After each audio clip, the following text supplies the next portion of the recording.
दुबार मतदारांना फोडून काढा, सत्याच्या मोर्चातून राज ठाकरे आक्रमक, तर मतचोरी दिसेल तिथे फटकवा, उद्धव ठाकरेंचं टीकास्त्र.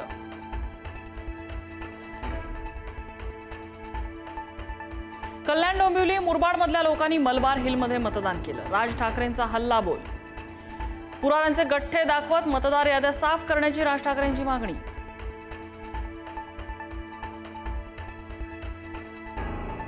मतचोरीचे सगळे पुरावे घेऊन कोर्टात जाणार. निवडणूक आयोगाविरोधात मुंबईत काढलेल्या मोर्चात उद्धव ठाकरेंची घोषणा, जनता आम्हाला न्याय देईलच, ठाकरेंचा सत्ताधाऱ्यांना टोला.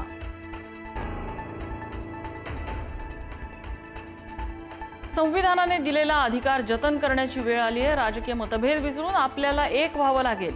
मोर्चामुळे संयुक्त महाराष्ट्र चळवळीची आठवण झाली, पवारांचं वक्तव्य. सत्याच्या मोर्चासाठी ठाकरे बंधूसह कुटुंब रस्त्यावर उतरले.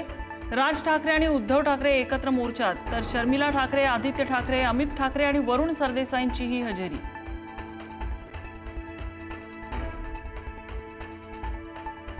नाशिक, पुण्यासह राज्याच्या विविध भागातून कार्यकर्ते मुंबईत मोर्चासाठी पोहोचले. विरोधकांच्या मोर्चासाठी तुफान गर्दी.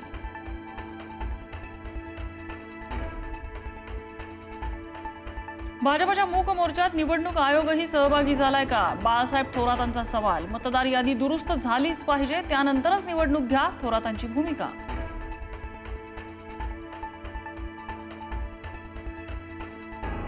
मोर्चात काँग्रेस प्रदेशाध्यक्ष हर्षवर्धन सपकाळ न आल्यानं चर्चांना उधाण. बिहार इलेक्शनमुळे काँग्रेसनं भूमिका घेतल्याची भाजपाची टीका, तर विजय वडेट्टीवारांची मात्र मोर्चात हजेरी.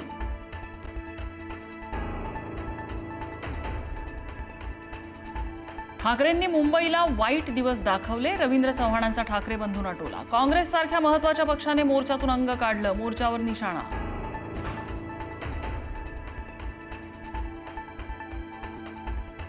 मराठी माणसाला लुटणारे एकत्र. अमित साटम यांचा ठाकरे बंधूंवर हल्ला बोल. तुम्ही 25 वर्षात मुंबईची वाट लावली, उद्धव ठाकरेंवर निशाणा.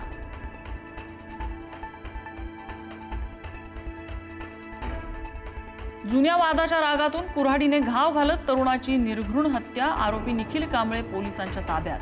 तुळजापूर तालुक्यातल्या मौजे केशेगाव इथली घटना. हत्येची घटना सीसीटीव्ही कॅमेऱ्यात कैद.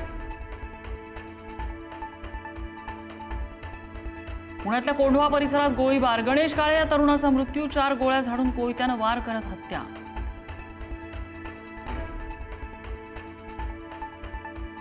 सिनियर ज्युनियरच्या क्षुल्लक कारणावरून विद्यार्थ्याची हत्या. 4 अल्पवयीन विद्यार्थ्यांना अटक.